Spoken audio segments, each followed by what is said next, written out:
celebramos a Epifania do Senhor. Epifania, que quer dizer manifestação. E manifestação era um termo usado, sobretudo para os reis da antiguidade, quando eles se manifestavam, quando eles se revelavam para os seus súditos, para os seus povos.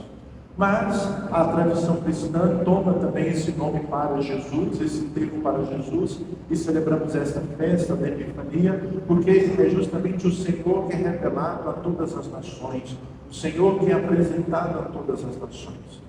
Mas também a Epifania, fechando, encerrando este tempo do Natal, é uma comunhão de toda a igreja, de modo especial com a igreja do Oriente, que celebra também nesses dias o Natal de Jesus, segundo um outro calendário. Portanto, nesses dias, desde o dia 24 até esta data, que é uma data móvel, nós celebramos assim um grande Natal, essa grande manifestação do Senhor.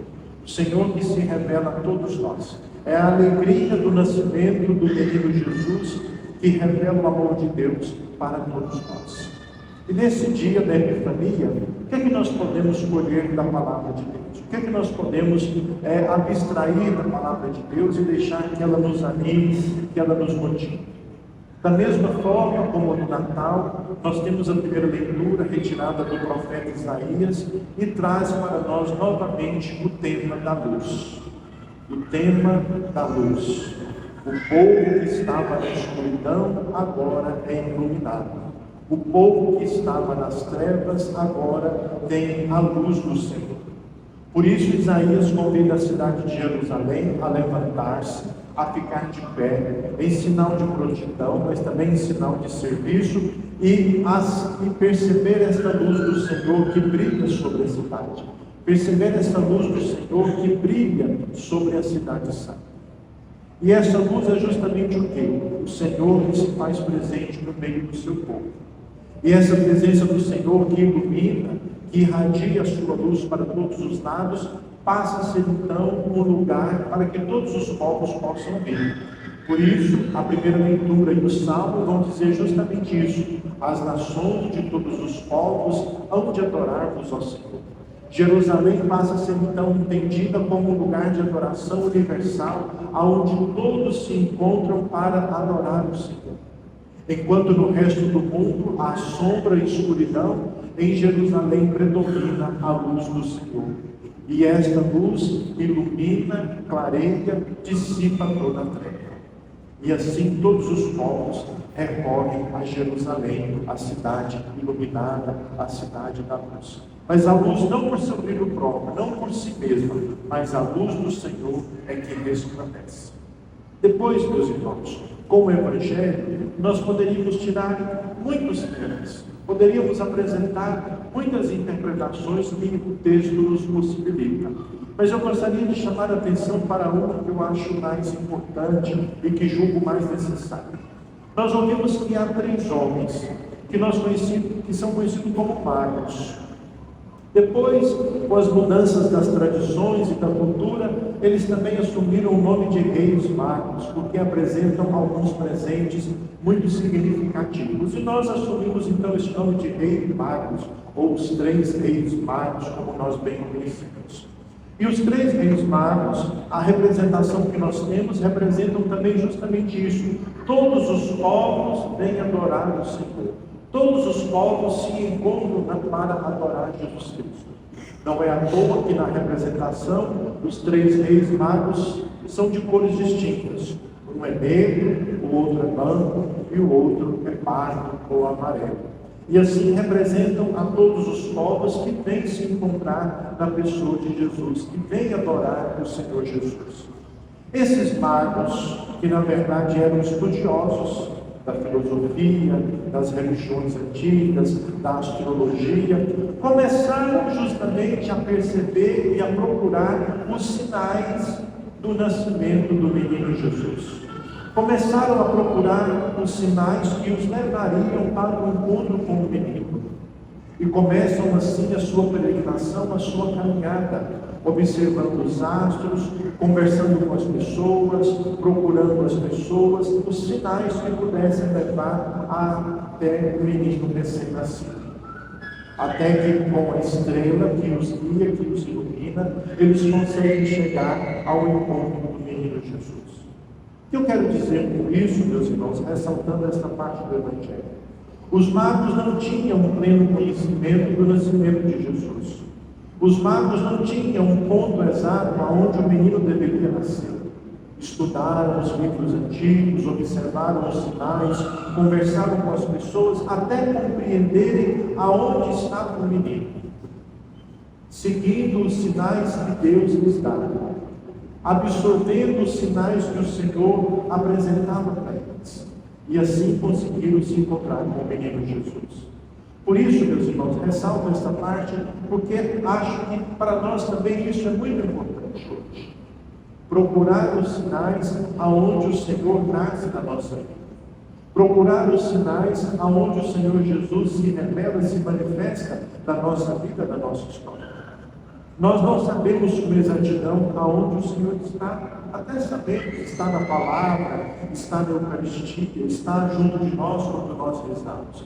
Mas às vezes nós perdemos esses sinais, às vezes nós perdemos a atenção e não conseguimos captar a presença do Senhor no nosso meio. Tantas e tantas vezes nós ficamos confundidos com os vários e diversos sinais deste mundo, com as confusões que nós nos envolvemos e não conseguimos perceber esta presença simples, presença às vezes frágil e desprotegida do menino Jesus.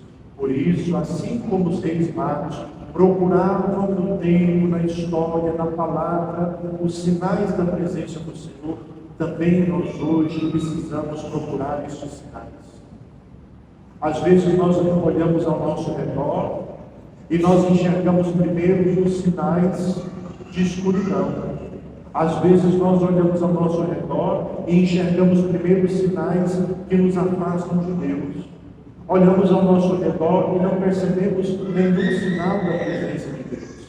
Por isso é preciso atenção, é preciso, sobretudo, um desejo sincero do coração de perceber os sinais de Cristo na nossa vida.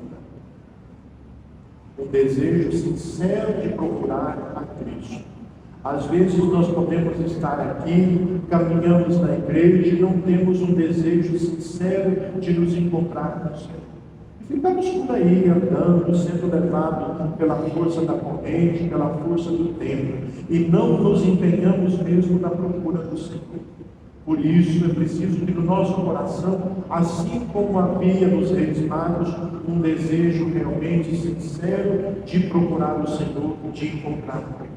Se a nossa vontade, se o nosso desejo de encontrar a Cristo for verdadeiro e sincero, nós vamos perceber nele os sinais que se manifestam na história. Por isso, que cada um de nós hoje perceba justamente isso. Eu quero verdadeiramente encontrar com o Senhor, eu procuro realmente na minha vida. É preciso nos perguntar isso, porque se nós verdadeiramente procuramos o Senhor, Ele vai se revelar, vai se apresentar a cada um de nós. Depois, com a carta de São Paulo aos Efésios, também não poderia direcionar um tema muito importante. Paulo vai falar com a comunidade naquele tempo. De modo especial, se não estou enganado, no versículo 5. Deus me revelou, por força do Espírito, que também os pagãos são alcançados pela salvação de Deus. Dizer isso naquele tempo era algo muito difícil e que causava muito escândalo, porque na mentalidade do povo, apenas os judeus seriam salvos. Apenas quem cumpria a lei seria salvo. Então Paulo vai justamente perceber e ele vai assumir essa missão de quê? Anunciar a boa nova, apresentar Jesus Cristo a todos os povos, porque Deus salva a todos. Também hoje não é muito diferente. Quando nós dizemos, quando a igreja diz que Deus é para todos, que a igreja é para todos, que o Senhor é para todos, muita gente ainda fica escandalizada, porque ainda traz consigo uma mentalidade, muitas vezes, achando assim, que somente uns poucos são salvos. Quem faz tudo certo, quem cumpre a doutrina, quem cumpre todas as normas. E às vezes nós vamos criando assim um grupinho daqueles que podem ser salvos.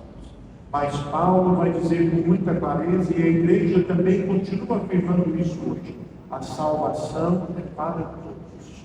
O Senhor vem para salvar a todos. E nós precisamos ter sempre esta convicção de fé. Ninguém vai ficar de fora da salvação.